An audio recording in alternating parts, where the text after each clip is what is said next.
Pada minggu yang lalu kita sudah menjelaskan dua hadis Nabi SAW yang ada erat kaitan dengan kisah Dajjal. Pertama hadis Tamim ibn Aus Ad-Dari radhiyallahu anhu. Kemudian yang kedua hadis yang bercerita tentang Saf ataupun Ibnu Sayyid, dan sahabat sampai ada yang bersumpah bahwa Ibnu Sayyid adalah Dajjal. Dua hadis ini menerangkan kepada kita tentang adanya Dajjal, dan kita wajib beriman kepada Allah bahwa suatu ketika Dajjal ini akan keluar dan akan membawa fitnah. Disebutkan oleh para ulama tentang fitnah-fitnah yang akan berlaku ketika Dajjal ini keluar. Tetapi ma'asyiral muslimin, sehebat apapun Dajjal, sampai-sampai Allah Subhanahu wa taala anugerahkan rububiyah, sebagian kecil rububiyah Allah Azza wa Jalla, di mana Dajjal memerintahkan langit hujan, maka langit pun hujan. Ketika Dajjal memerintahkan bumi untuk tumbuh, maka bumi pun akan tumbuh hijau.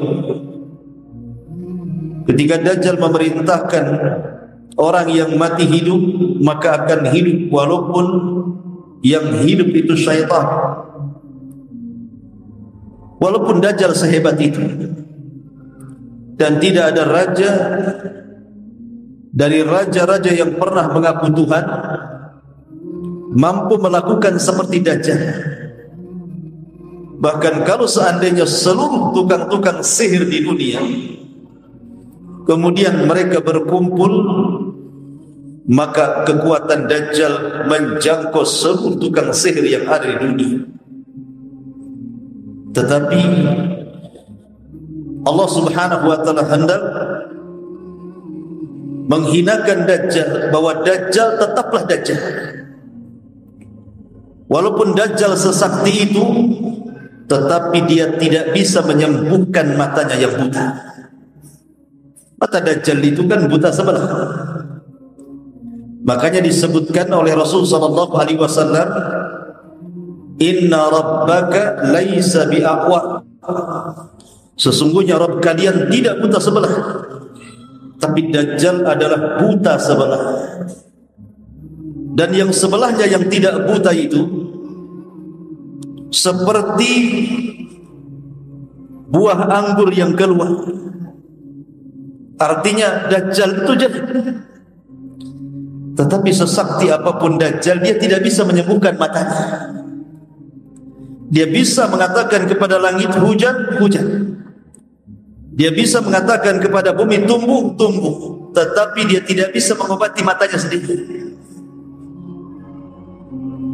Kenapa Allah Subhanahu wa taala tidak berikan kepada Dajjal itu mampu mengobati matanya sendiri sehingga menjadi normal seperti kita? Karena Allah Subhanahu wa taala ingin membedakan orang-orang yang mengaku Tuhan. Dajjal tetaplah Dajjal. Dia orang yang jelek, yang buruk, yang busuk, yang Allah Subhanahu wa taala kirimkan untuk ibtila, menguji iman manusia.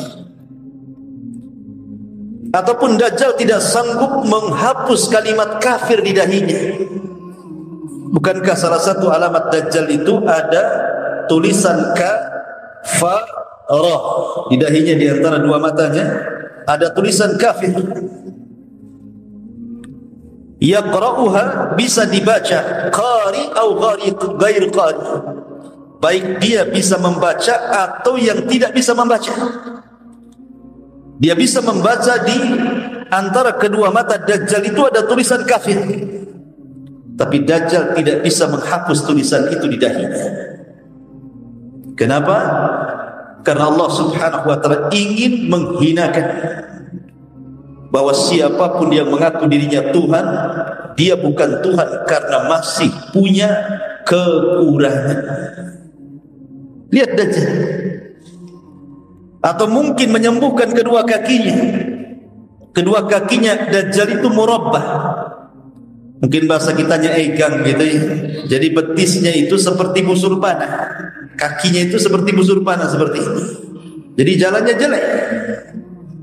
Itu saja tidak bisa menyembuhkan kedua kakinya. Artinya ada sisi kelemahan Dajjal. Dan siapapun yang melihat Dajjal dengan kacamata ilmu, maka dia tidak mungkin beriman dengan Dajjal. Tidak mungkin Tuhan seperti itu, banyak cacat. Tapi Dajjal tidak bisa menyembuhkan cacatnya itu. Ma'asyiral muslimin yang dimuliakan Allah Subhanahu wa taala. Akan tetapi Dajjal ini memang diutus oleh Allah Subhanahu wa taala untuk ibtila, menguji agama manusia. Dan tidak ada fitnah melebihi fitnah Dajjal yang paling besar yang pernah Allah munculkan di alam semesta ini. Karena kerusakannya luar biasa.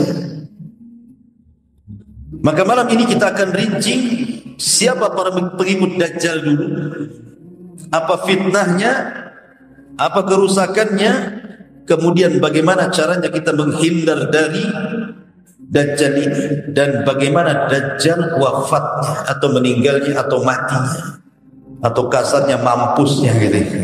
Sebab kalau meninggal terlalu sopan atau Dajjal itu. Ma'asyiral muslimin yang dimuliakan Allah Subhanahu wa taala. Pengikut Dajjal yang pertama adalah orang-orang Yahudi. Orang-orang Yahudi adalah para pengikut Dajjal. Karena bagi Yahudi, Dajjal itu seperti Imam Mahdi dalam Islam. Mereka menunggu-nunggu kemunculannya.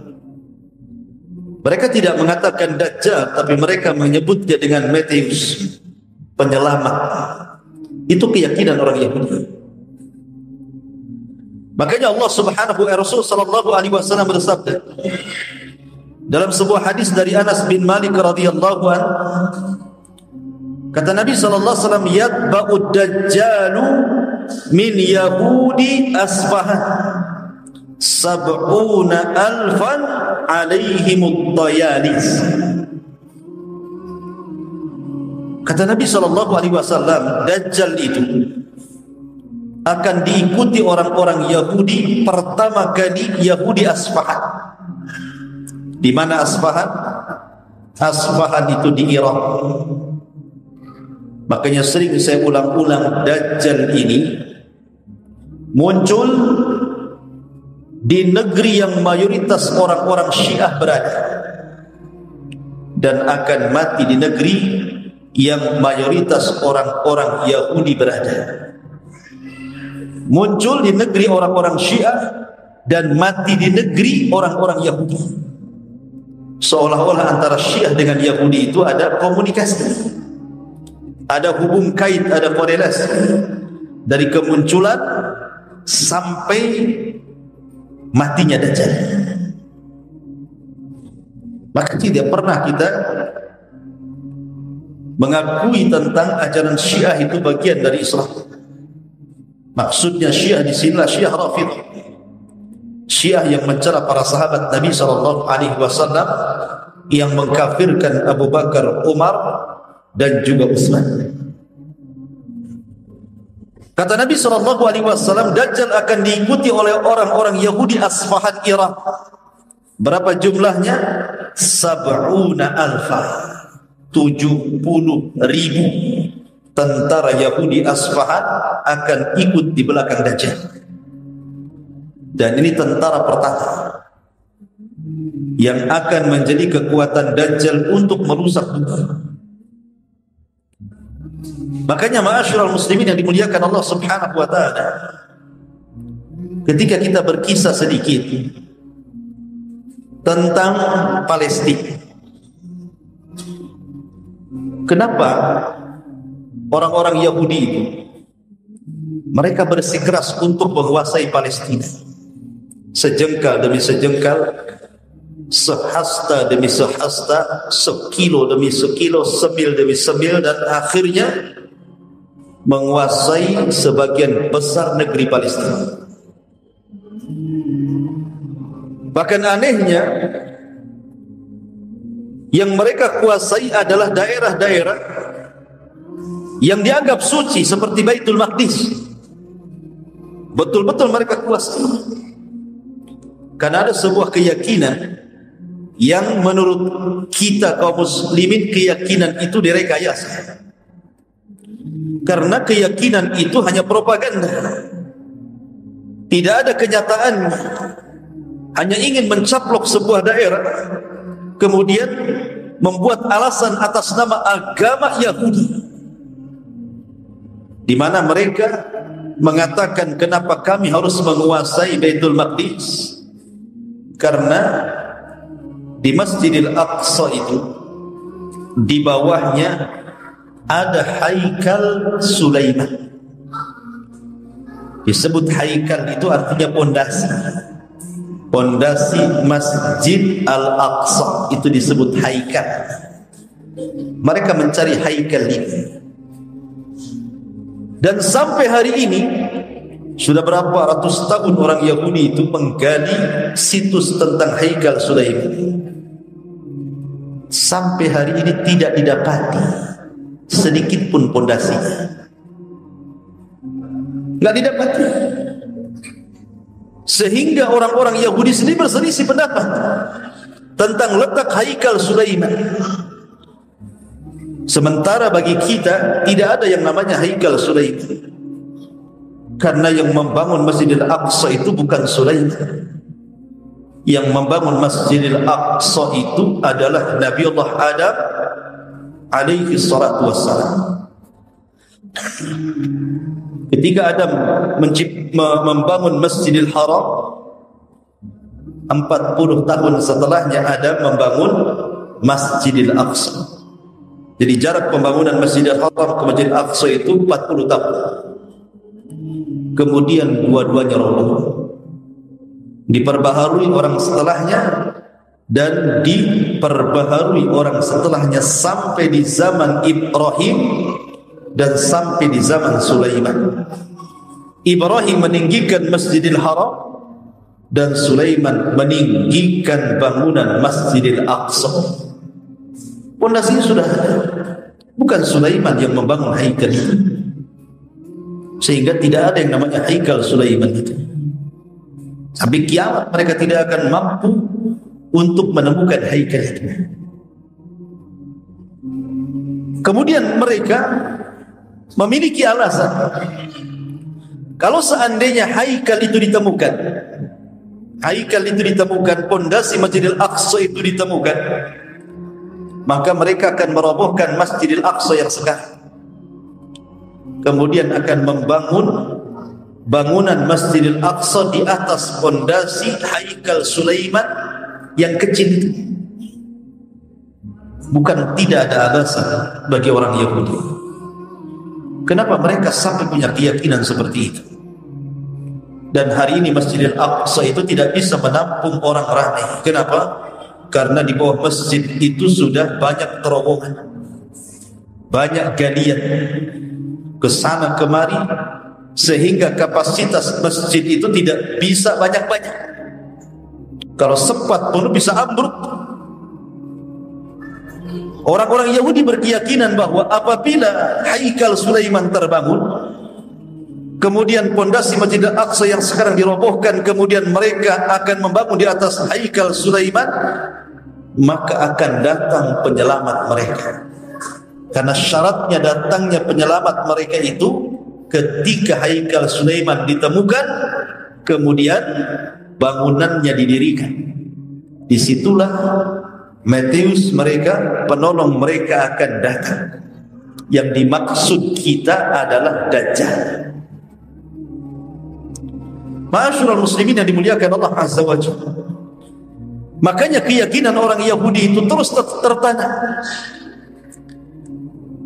Dan sekarang di Iran, menurut penelitian di Asfahan, di sebuah kota Asfahan di Iran, itu sudah banyak orang-orang Yahudi yang tinggal di situ, dan jumlahnya ribuan.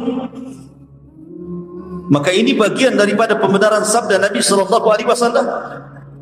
Kelak Dajjal ini akan diikuti oleh 70.000 Yahudi Asfahan lengkap dengan Tayalis. Tayalis itu atribut keyahudian.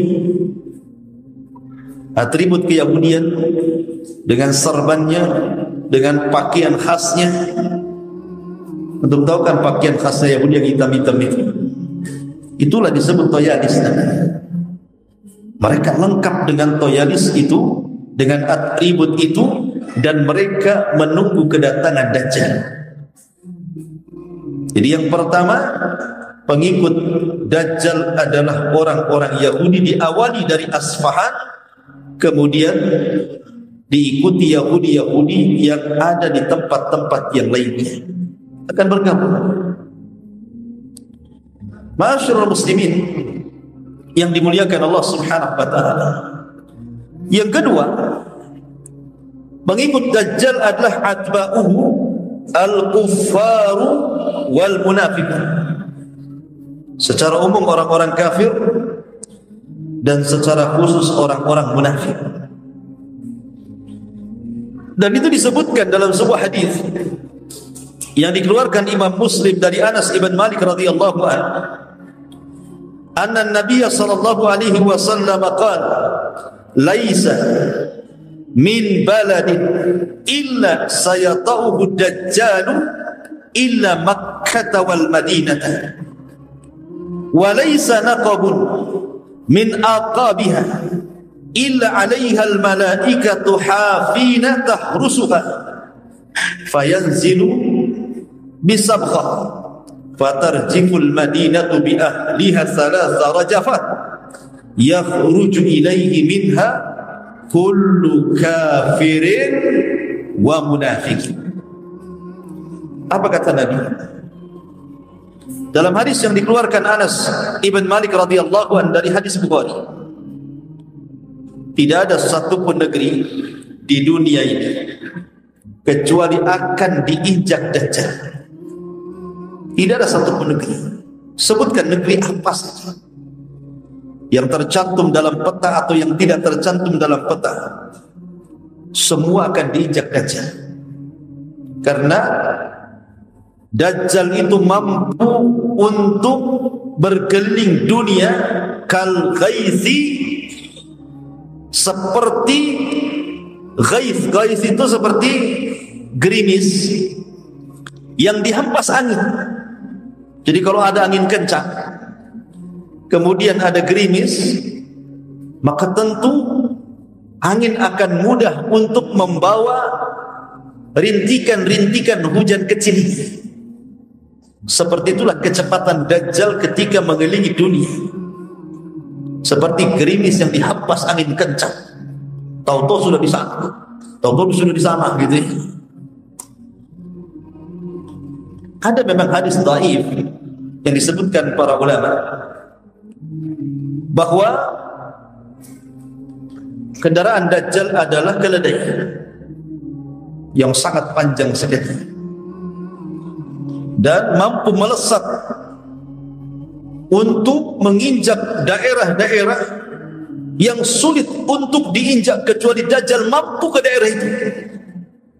Mungkin sekarang pakai helikopter ke daerah-daerah terpencil itu kadang-kadang masih susah mendaratnya dan begitu seterusnya.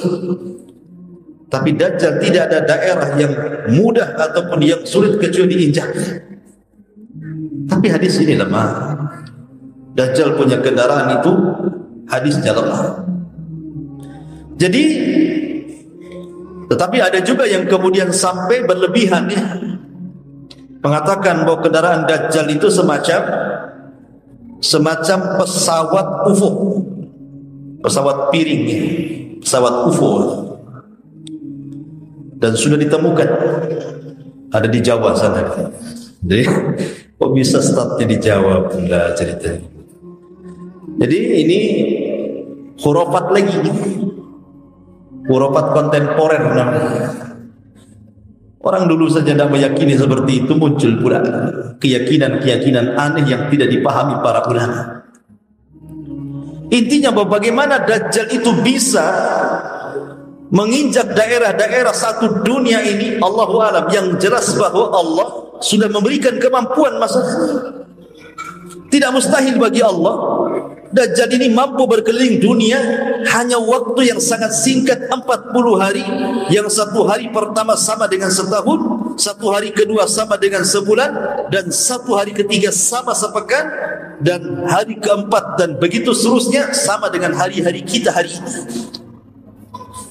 Kata para ulama penafsirannya, apa yang dimaksud satu hari dengan setahun, satu hari sama dengan sebulan, satu hari sama dengan sepekan, itu maksudnya Dajjal itu bukan hanya menginjak daerah normal waktunya, tetapi juga menginjak daerah-daerah yang tidak normal waktunya, seperti daerah kutub yang siangnya lama, malamnya lama. Itu maksudnya seperti itu hadis. Jadi tidak ada tempat kecuali injak Dajjal. Kemudian kata Nabi SAW, illa Makkah wal Madinah, kecuali negeri Mekah dan negeri Madinah. Karena tidak ada satupun batas-batas yang bisa memasukkan orang ke Mekah dan ke Madinah kecuali ada malaikat yang menjaga sehingga Dajjal tidak mampu masuk. Ketika Dajjal tidak sanggup masuk ke Mekah, kemudian juga dia akhirnya berangkat ke Madinah, tidak bisa juga masuk ke dalam kota Madinah, sehingga Dajjal hanya mampu berdiri di sebuah bukit yang disebut dengan Sabkhah, bukit tinggi.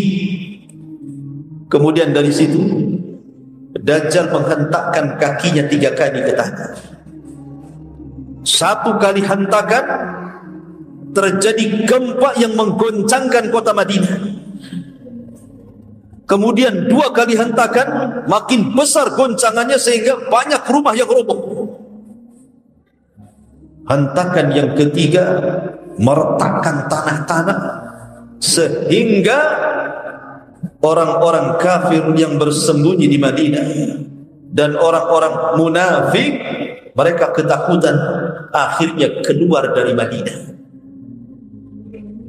Ketika mereka keluar inilah kemudian mereka pun belakangan menjadi para pengikut Dajjal. Karena kalau sudah berjumpa dengan Dajjal itu jarang yang selamat, pasti akan menjadi pengikut Dajjal. Ini yang kedua. Yang ketiga, para pengikut Dajjal adalah min jahalatil a'rab, dari orang-orang Arab yang jahil. Orang-orang Arab yang jahil. Tidak semua orang Arab itu syekh, alim, tidak. Sana ada orang Badui juga, lebih cerdas antun daripada Badui. Badui itu baca Quran aja datang teriak-teriak. Orang yang depan kalau ngomong teriak, orang Badui. Nah, kalau suka teriak-teriak Badui. Orang ini kalau ngobrol gini teriak-teriak, Badui, tidak berpendidikan. Lah orang-orang Arab jahil ini kebanyakan mereka akan jadi pengikut Dajjal. Dan itu disebutkan dalam hadis Nabi SAW yang dikeluarkan oleh Imam Hakim dan Ibnu Majah. Dari hadis Abi Umamah radhiyallahu an, dalam hadis yang panjang sekali. Lah di antara penggalan hadis yang panjang itu, Rasulullah mengatakan, wa inna minal fitnati an yaqula lil a'rabi ara'aita in bu'ithtu laka abaka wa ummaka atashhadu anni rabbuka fayaqulu na'am fayatamathala lahu syaitanani fi surati abihi wa ummihi fayaqulani ya bunayya itba'hu fa innahu rabbak.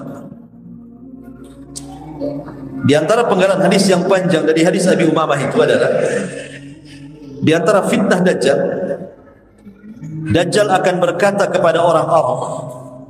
Dajjal itu ketika tidak bisa masuk ke kota Mekah dan Madinah, maka Dajjal akan berkeliling ke kabilah-kabilah Arab, ke orang-orang Badui di Arab itu, akan keliling ke daerah-daerah Arab. Kemudian ketika sampai di daerah-daerah Arab, Maka Dajjal akan mengatakan kepada orang-orang Arab jahil itu, bagaimana pendapat kalian? Jikalau aku mampu menghidupkan ibu dan bapak kalian, maukah engkau bersaksi saya adalah Tuhanmu?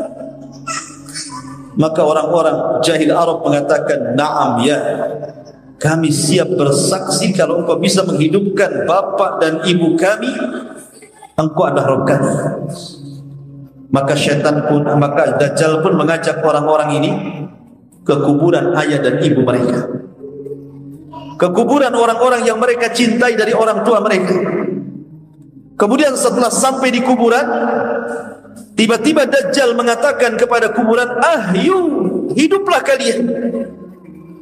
Tiba-tiba kuburan itu retak, belak, muncullah manusia-manusia berdatangan dari dalam kuburan. Kata Nabi SAW, fatamatsala lahu syaitanani. Maka setan-setan itu bekerja sama dengan Dajjal, menyerupai ibu bapa orang-orang yang dipanggil Dajjal itu. Tiba-tiba setelah hidup ibu bapa mereka, padahal itu adalah jelmaan syaitan, bukan beneran, itu sihir. Tiba-tiba kemudian orang tuanya, ibu bapanya ini mendekati anaknya, kemudian menciumnya, memeluknya. Maka anaknya pun senang karena ibu bapanya masih hidup. Tiba-tiba ibunya mengatakan, nah, sesungguhnya aku dihidupkan karena dia, mengisyaratkan kepada Dajjal, ikuti dia karena dia adalah Tuhan. Ya, bagaimana fitnah Dajjal sedahsyat itu juga. Gimana orang-orang tidak ikut Dajjal kalau sesakti itu Dajjal itu? Makanya Dajjal disebut Al-Masih, sama dengan Isa bin Maryam disebut Al-Masih. Karena Isa bisa mengusap manusia, orang mati bisa hidup karena mukjizat. Tapi Dajjal juga bisa menghidupkan orang yang mati dengan mengusap kuburan, tetapi yang hidup bukan orang yang sudah mati, tapi syaitan yang mempermisalkan orang mati itu persis seperti ibu bapaknya. Sihir daripada Dajjal. Tukang sihir mana yang bisa melakukan seperti Dajjal? Enggak ada. Sesakti itu Dajjal. Makanya wajar orang-orang Arab itu mereka banyak mengikuti Dajjal. Ini yang ketiga. Yang keempat, para pengikut Dajjal adalah kaumun wujuhuhum kalmijanil mut'arakati, sebuah kaum yang wajah mereka persis seperti perisai perang, bulat-bulat wajah. Siapa mereka? Kita baca dulu hadisnya. Hadis ini dikeluarkan oleh Imam Ahmad dari Abu Hurairah radhiyallahu anhu. Nabi SAW bersabda, la yanzilanna ad-dajjal huz wa karman fi 70,000 wujuhuhum kalmijanil mut'arakati. Dajjal akan turun di sebuah daerah namanya Khuz dan juga daerah Karman, dan akan diikuti 70,000 manusia yang wajah mereka seperti perisai-perisai perang. Kemudian dalam riwayat yang lain dari hadis Abi Bakar radhiyallahu anhu, inna Dajjal yakhruju min kibalil masyriq min madinati yuqalu laha Khurasan yatba'uhu aqwamun wa fi riwayatin afwajun ka'anna wujuhahumul mijanil mut'arakati. Kata Nabi SAW, sungguhnya Dajjal akan keluar dari arah timur di sebuah Madinah yang disebut dengan Khurasan, Iran, dan akan diikuti oleh banyak kaum yang wajah-wajah mereka seperti perisai-perisai perang.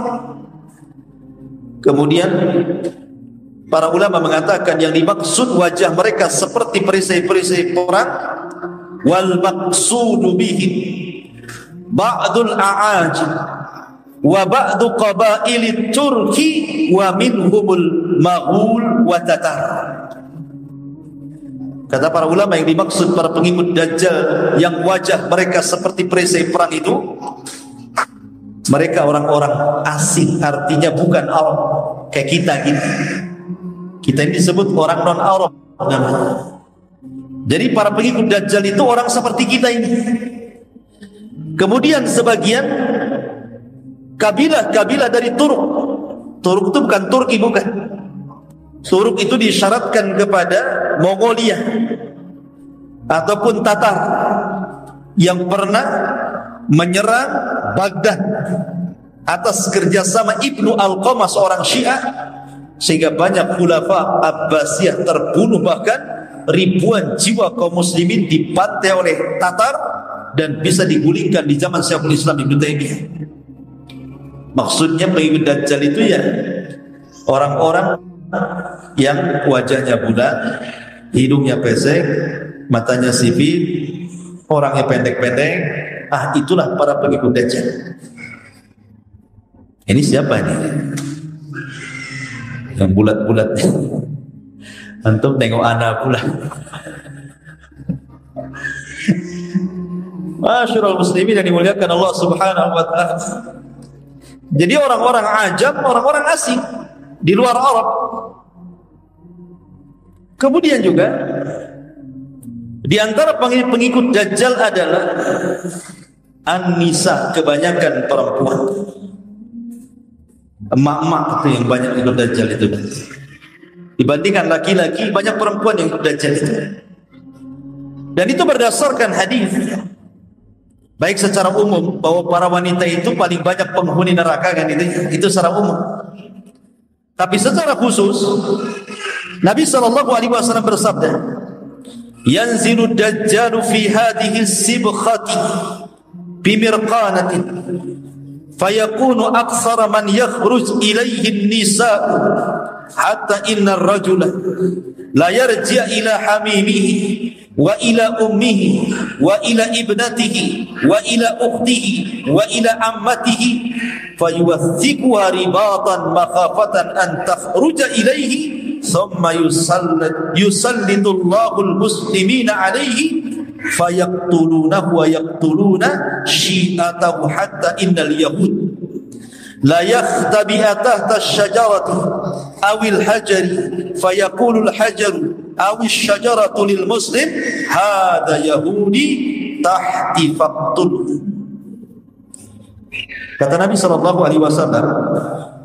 Dajjal itu akan turun di sebuah tempat namanya Sibkha di daerah Mirqana. Maka disitulah kebanyakan wanita-wanita akan menjadi pengikut Dajjal. Apa alasan? Bukankah Dajjal tidak ganteng? Kecuali Dajjal itu tampan, ganteng, steril, jalannya bagus. Dajjal ini sudah buta, ya kan? Buta sebelah. Yang melihat saja mata yang warasnya aja nonjol kayak anggur. Itu yang warasnya itu nonjol kayak anggur. Kemudian tulisan kafir. Kemudian jalannya bengkok. Kemudian pendek, keriting, kriwel. Kenapa perempuan suka dengan Dajjal? Kalah tuh. Ya. Bukan masalah itu. Karena wanita ini terkadang, apalagi wanita di zaman sekarang, tidak melihat gantengnya laki-laki. Kebanyakan wanita zaman sekarang, apalagi sudah pernah menikah, ya sudah agak sedikit tua, 30 tahun ke atas, yang dipandang itu bukan paras tampan, tapi yang dipandang itu harta yang dibawa antum itu. Coba antum ke desa, bawa mobil yang bagus sekali, bawa uang sekoper gitu ya. Nggak lihat antum, lihat kopernya itu, lihat mobilnya. Makanya seandainya perempuan itu memilih dua laki-laki, yang satu tampan tetapi banyak hutang, yang satu kurang tampan tapi kaya raya, kalau kau jadi istriku sebulan aku kasih 100 juta, saya yakin wanita akan memilih yang kedua dibandingkan yang pertama. Apalah modal ganteng aja gitu. Sana kemari dicari di kolektor gitu. Ya, karena memang perempuan itu fitrahnya ke situ. Beda dengan laki-laki. Terbalik kalau laki-laki itu. Terbalik. Ada perempuan kurang cantik, hitam, gemuk, kaya. Tapi yang satunya cantik, modelnya luar biasa. Pasti antum milih yang cantik. Gak mungkin milih yang kaya. Gak mungkin. Pasti milih yang cantik. Kaya itu nomor berapa laki-laki itu? Karena laki-laki itu tidak pernah perhatian. Jangankan lagi soal harta, baju yang dipakai seminggu gak diganti-ganti kalau laki-laki itu. Itu baju sholat, baju kerja, baju jalan, baju olahraga. Satu. Kalau perempuan kan gak bisa kayak gitu. Baju tidur lain, baju nyuci lain, baju arisan lain, baju semua lain. Lah Dajjal itu sanggup memberikan kebutuhan wanita. Kau mau tas merek apa? Saya kasih. Sepatu merek apa? Mau model seperti apa? Mau emas berapa kilo? Semua ada. Makanya gimana wanita tidak ikut Dajjal, sementara janji-janjinya adalah dunia dan kenikmatannya. Dajjal bisa mengatakan kepada bumi, ukhruji kunuzak, keluarkan pembenaran bumi, keluar emas, jamrud, macam-macam. Ya. Kalau kita keluar singkong, nggak akan keluar. Jangankan pula emas, singkong aja nggak keluar. Karena tidak punya kesaktian seperti Dajjal. Itulah yang menjadikan kenapa kaum Hawa lebih banyak jadi pengikut Dajjal dibandingkan kaum laki-laki.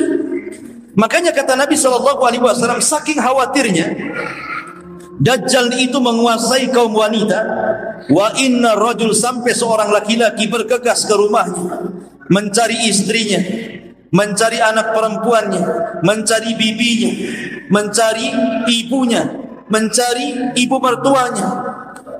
Pokoknya yang namanya perempuan dicari semuanya, itu keluarganya. Kemudian dia pun mengikat dengan rantai agar jangan sampai keluar rumah berjumpa dengan Dajjal. Seperti itu di akhir zaman antum menjaga istri antum. Sampai dirantai padahal enggak gila. Biasanya kalau dirantai itu kan orang gila biasa dipasung kan. Nanti di akhir zaman wanita-wanita waras dipasung semua sama laki-laki itu. Kenapa? Dikhawatirkan keluar jadi pengikut Dajjal. Tapi nanti jangan dipasung sekarang. Dajjal belum keluar. Mana istri antum? Kurung di rumah, dikeluar, takut ketemu Dajjal kan? Dajjalnya nanti belum keluar. Nanti di akhir zaman. Sekarang bolehlah ke pasar ini belanja. Ya. Masyarul muslimin yang dimuliakan Allah Azza wa Jalla. Ini pengikut-pengikut Dajjal. Orang Yahudi, orang kafir, orang munafik, orang-orang asing dari kalangan Asia, kemudian juga orang-orang Arab jahil, dan juga kaum wanita. Ini semua adalah fitnah-fitnah terbesar bagi kita kaum muslimin, karena pengikut sebanyak itu macam mana ngelawannya? Coba hampir semua daerah dikuasai Dajjal. Arabnya ikut Dajjal, Yahudinya ikut Dajjal, Asianya ikut Dajjal. Kita mau ngelawan gimana sebanyak itu? Makanya pasukan Dajjal tidak bisa dikalahkan oleh pasukan Imam Mahdi. Padahal Imam Mahdi sudah menguasai peperangan dalam Al-Hamatul Kubra, perang Mahdasyah. Tapi ketika berperang melawan Dajjal tidak sanggup, saking banyaknya pengikut Dajjal itu. Kenapa kita katakan bahaya? Karena tidak berhenti di masa keluarnya saja. Walaupun mereka sudah diperangi dari zaman para sahabat Rasul, tetapi akar akidahnya sampai tertancap pada anak-anak muda hari ini, bahkan sampai kiamat. Karena terakhir orang-orang Khawarij itu akan menjadi para pengikut Dajjal. Artinya Khawarij itu tidak bisa dimusnahkan. Setiap dimusnahkan ada lagi generasinya. Setiap dimusnahkan ada lagi generasinya, dan yang terakhir menjadi para pengikut Dajjal. Masyarul muslimin, saya akan sebutkan beberapa hadis tentang Khawarij, kemudian sejarah-sejarah yang berkaitan dengan Khawarij, termasuk sifat-sifatnya. Karena kita tahu bahwa para ulama salaf apabila membahas tentang firqah-firqah dalam Islam, kemudian mereka sampai kepada membahas Khawarij, maka mereka sampai mengarang kitab berjilid-jilid hanya untuk menjelaskan kesesatan Khawarij saja. Dan berbeda ketika para ulama melewati firqah-firqah yang lainnya. Kenapa semangatnya para ulama apabila membantah Khawarij itu sampai mengarang berjilid-jilid kitab? Karena firqah ini adalah firqah satu-satunya yang muncul sejak zaman Nabi masih hidup. Jadi Nabi masih hidup, kelompok ini sudah ada. Berbeda dengan kelompok-kelompok sempalan Islam yang lainnya, itu muncul setelah Nabi meninggal.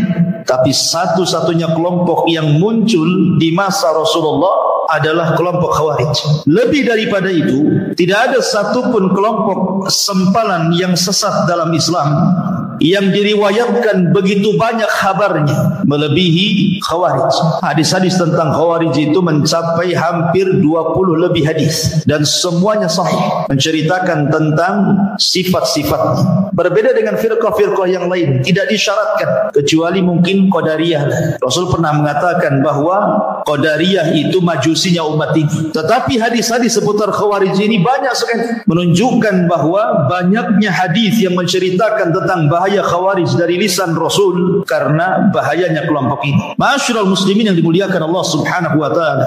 Hadis yang pertama, hadis dari Abi Sa'id Al-Khudri radhiyallahu anhu. Beliau menceritakan, ba'atha Ali bin Abi Talib ila Rasulillah sallallahu alaihi wasallam minal Yamani bi Dhuhaibati fi adimin maqrudin lam tuhassal min turabiha. Suatu ketika Ali radhiyallahu anhu pernah mengirim batangan-batangan emas kepada Nabi sallallahu alaihi wasallam dengan wadah dari kulit yang disepuh dengan daun, dan emas itu belum dibersihkan dari tanah tambangnya. Kemudian dikatakan faqasamaha baina arba'ati nafar.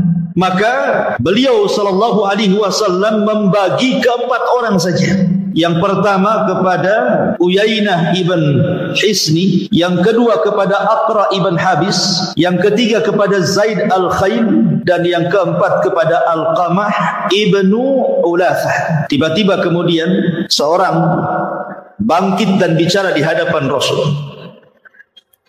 dan mengatakan, kunna nahnu ahaqqu bihadza min haula. Rasul, harusnya kami yang berhak mendapatkan emas itu dibandingkan mereka-mereka ini. Kemudian Nabi SAW membantah mereka dengan mengatakan, ala ta'manuni wa ana aminun man fis sama. Ya'tini khabarus sama sabahan wa masa'an. Maka Nabi SAW mengatakan, apakah kalian akan mencelakku? Padahal aku adalah manusia kepercayaan zat yang berada di atas sana.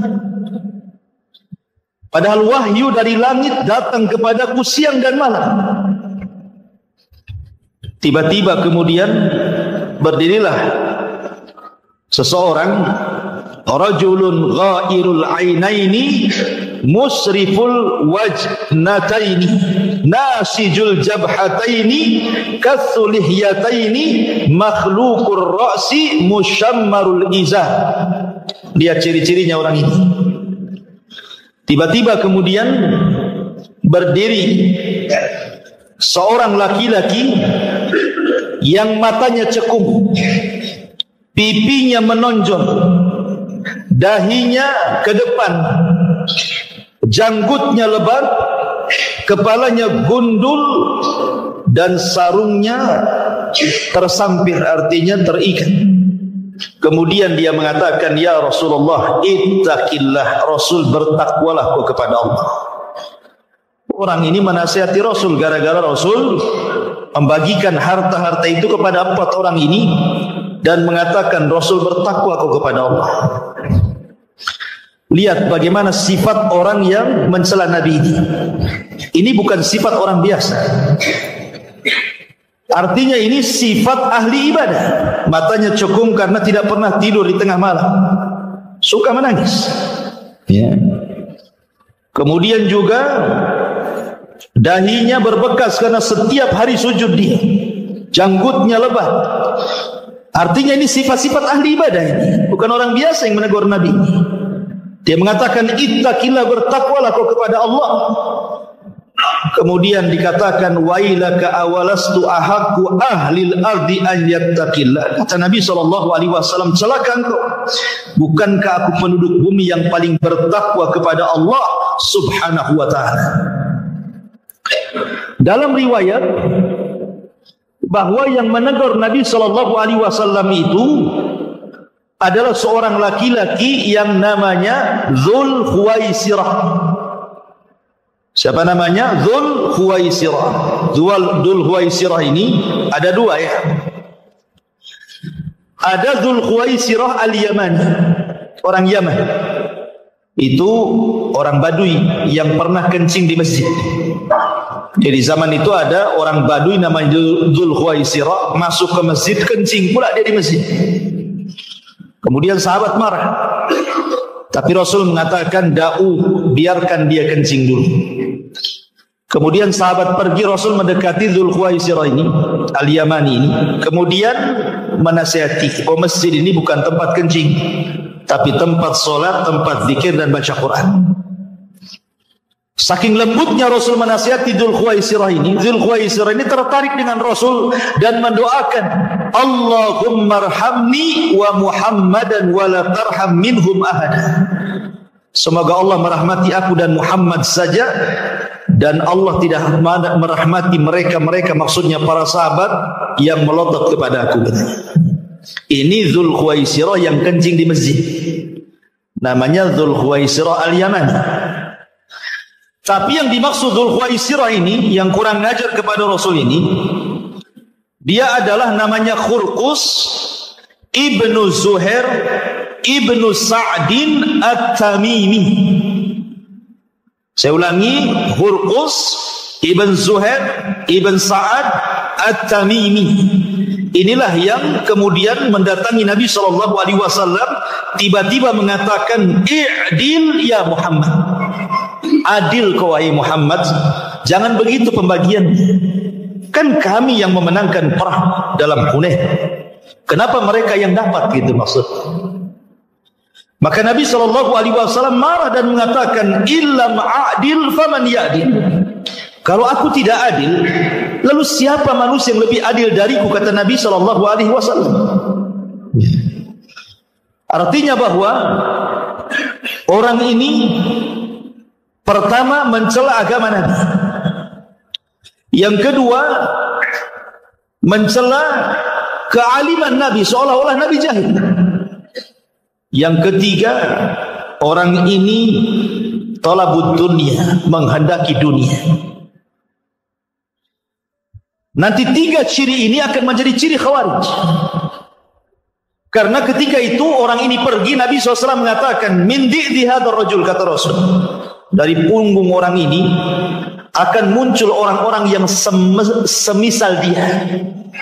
Akan muncul orang yang semisal dia. Qaumun yatsluna kitab Allah, sebuah kaum yang mereka membaca Al-Quran ratban la yujawizu hanajirahum, tetapi bacaan Qurannya tidak sampai di tenggorokan mereka. Yamrukuna minad din, mereka melesat dari agama. Kama yamrukus sahmu minar ramiyah, seperti anak panah melesat dari busurnya. La in adraktuhum la aqtulannahum qatla samud. Kalau aku mendapati mereka, aku perangi mereka seperti Allah mengadab kaum Samud. Ya. Lihat di sini menunjukkan bahwa cikal bakalnya orang-orang Khawarij itu sudah ada di zaman Nabi. Dari siapa? Dari Khurqus ibn Zuhair ibn Sa'ad at-Tamimi, atau dikenal dengan Dzul Khuwaisirah. Inilah pengasas pertama firqah Khawarij di zaman Nabi. Ma'asyiral muslimin yang dimuliakan Allah Subhanahu wa taala. Sedikit saya jelaskan. Orang-orang musyrik Arab, orang-orang musyrik Quraisy di zaman periode Mekah, Kita tahu bahwa permusuhan mereka kepada Nabi SAW luar biasa. Mereka membuat makar hampir setiap hari kepada Rasul dan para sahabat. Dan itu dijelaskan dalam Al-Quran. Wa idh yamkuru bika alladhina kafaru liyuthbituka aw yaqtuluka aw yukhrijuk. Ketika orang-orang kafir membuat makar kepadamu wahai Muhammad untuk menangkap dan memenjarakan kamu, untuk mengusirmu, untuk membunuhmu. Jadi setiap hari mereka mengintai Rasul dan para sahabat untuk menyakiti mereka. Sampai kemudian puncaknya terbunuhnya keluarga Ammar ibn Yasir di tangan Abu Jahal, disiksanya Bilal, disiksanya Khabbab, sampai akhirnya mereka terpaksa harus hijrah ke Habasyah. Dan banyak para sahabat yang disiksa habis-habisan, bahkan meregang nyawa.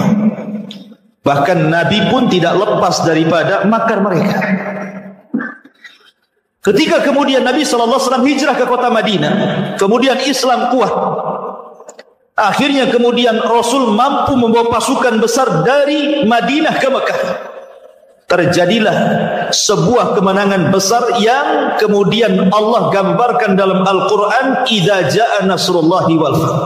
Apabila datang kemenangan dan pembebasan kota Mekah. Mekah dikuasai Nabi. Kemudian ketika orang-orang yang pernah memusuhi Rasul itu sudah tidak bisa apa-apa, tidak berdaya, mereka berada dalam haram, kemudian dikepung, Nabi SAW sempat melihat wajah-wajah orang-orang yang dulu pernah menyakitinya, memeranginya, menyakiti para sahabat. Nampak wajah-wajah itu. Tapi subhanallah, Nabi adalah Nabi Rahmah, Nabi yang penuh dengan kasih sayang. Tiba-tiba Nabi SAW mengatakan, idhabu fa antumut tulaqa. Pergi kalian. Kalian sudah kumaafkan. Lihat, Nabi SAW padahal melihat wajah-wajah orang-orang yang pernah menyakitinya, tapi Rasul mengatakan, idhabu wa antumut tulaqa. Pergi kalian, kalian sudah kumaafkan. Tapi lihat bagaimana Rasul ketika bicara soal Khawarij. Rasul memaafkan orang-orang musyrik kan? Bahkan Rasul mengatakan, pergi kalian, kalian sudah kumaafkan. Jelas-jelas mereka orang musyrik, menyerang Rasul di berbagai macam peperangan, menyakiti para sahabat. Tapi ujung-ujungnya Rasul mengatakan, pergi kalian, kalian kumaafkan. Lihat sikap Rasul kepada orang Khawarij. Nabi SAW mengatakan, tuba liman qatalahum wa qatalu yad'una ila kitabillah wa laysa fi syai'in man qatalahum kana awla billahi minhum. Kata Nabi SAW, beruntunglah orang-orang yang membunuh mereka, yang menyerang dan memerangi mereka. Rasul katakan, beruntunglah orang-orang yang memerangi mereka, orang Khawarij, dan orang-orang yang dibunuh orang Khawarij. Kemudian kata Rasulullah, karena orang Khawarij itu mereka menyeru manusia kepada kitab Allah, padahal sama sekali mereka tidak paham dengan kitab Allah. Maka barang siapa yang menyerang dan memerangi mereka, itu lebih utama di hadapan Allah dibandingkan mereka. Bahkan dengan tegas Rasul SAW mengatakan apa? La in ana adraktuhum la aqtulannahum qatla adi. Kalau seandainya kudapati mereka dimanapun mereka berada, kata Rasulullah, kuperangi mereka seperti Allah menghancurkan kaum Ad. Apa kabar kaum Ad? Ad dihancurkan, tidak ada satu pun umat Ad yang disisakan di bumi. Bahkan Rasulullah SAW menjanjikan pahala. Kata Nabi SAW, la in laqitumuhu faqtuluhum fa inna fi qatlihim ajran liman qatalahum indallahi yaumal qiyamah. Siapapun yang mendapati mereka, kata Rasulullah, perangi mereka, karena dalam memerangi mereka terdapat pahala di sisi Allah pada hari kiamat. Lihat bagaimana perlakuan Rasul yang berbeda kepada orang musyrik yang sudah menyerah, yang sudah kalah. Rasul mengatakan idhabu fa antumut talaqu, pergi kalian kumaafkan. Tapi ketika menghadapi orang Khawarij, kata Rasulullah, kalau kudapati mereka dimanapun mereka berada, kuperangi mereka seperti Allah mengadab kaum Ad dan kaum Samud. Dahsyatnya Rasul kepada orang Khawarij. Rasul tidak memaafkan mereka. Kenapa mereka tidak dimaafkan oleh Rasul? Karena Rasul yang mengatakan yaqtuluna ahlal Islam wa yada'una ahlal awsan. Karena mereka suka menyerang umat Islam dan membiarkan para penyembah berhala. Mereka musuh dari dalam masalahnya. Bahaya. Maka saking bahayanya Rasul sallallahu alaihi wasallam tidak pernah memaafkan orang-orang Khawarij. Ma'asyiral muslimin yang dimuliakan Allah Azza wa Jalla. Kemudian juga hadis yang lain dari Abu Sa'id Al-Khudri radhiyallahu anhu, ketika beliau ditanya soal Haruriyah. Haruriyah itu diambil dari kata Harura. Harura itu satu tempat desa yang ada di ujung Kufah. Disitulah berdiri organisasi Khawarij di Harura. Jadi Abu Sa'id Al-Khudri ditanya tentang Haruriyah. Maka kemudian beliau menjawab, aku tidak tahu tentang Haruriyah, tetapi kata Abu Sa'id Al-Khudri, aku pernah mendengar Rasul bersabda. Apa sabdanya? Yakhruju fi hadhil ummati wa lam yakul minha qaumun tahkiruna salatakum ma'a salatihim yaqra'una al-Qur'an la yujawizu huluqahum aw hanajirahum yamruquna minad din muruqas sahmi minar ramiyah. Akan keluar dari umat ini, beliau tidak mengatakan di antaranya satu kaum yang kalian menganggap remeh solat kalian dibandingkan solat mereka, bacaan Quran mereka dibandingkan bacaan Quran kalian, tetapi mereka membaca Quran tidak melewati kerongkongan mereka, dan mereka keluar dari agama bagaikan anak panah melesat dari busurnya. Menunjukkan, lihat bagaimana orang-orang Khawarij ini nampaknya mereka ahli ibadah. Solatnya lebih hebat dibandingkan solat kita, puasanya lebih hebat dibandingkan puasa kita, baca Qurannya lebih hebat dibandingkan baca Quran kita. Tapi Rasul mereka mengatakan mereka keluar dari agama seperti anak panah melesat dari busurnya. Seolah-olah apa? Merusak citra Islam. Ya. Karena bahayanya orang-orang Khawarij itu karena seolah-olah mereka sedang menghiasi Islam, padahal mereka sedang merusak Islam. Karena zahirnya mereka baik, tetapi akidahnya rusak.